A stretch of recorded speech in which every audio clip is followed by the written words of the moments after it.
No shooting deaths during the Baltimore ceasefire this weekend, but it has been a violent start to the new week. 4 people shot in West Baltimore just about a few hours ago. WJZ is live on the scene on Edding Street. George Solis updates the investigation into this latest bloodshed. George?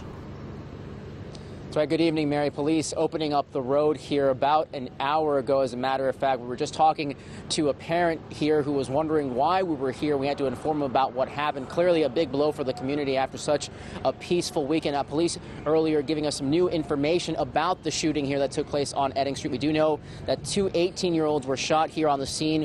One person in the chest, the other in the leg. Now, one 22-year-old victim was shot in the hand here. Now, the 4th victim, another 22-year-old, was shot here, but was found about 2 minutes up the road here. Police say he was shot in the buttocks.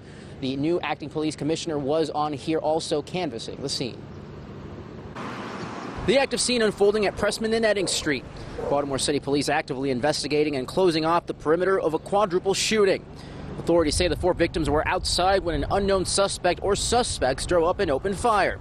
1 person is in critical condition, 3 others injured with what police say are non-life-threatening injuries. Acting Police Commissioner Gary Tuggle on scene to speak about the case.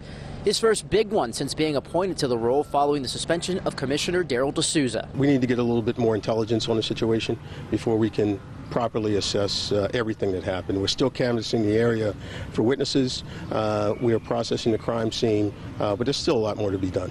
The acting commissioner also briefly discussing the success of this weekend's ceasefire in the city. Over the weekend, we've shown that it was relatively quiet. That was due in part to the ceasefire effort. That was the community's opportunity to engage itself, to sort of demand a reduction in violence, and it was relatively successful.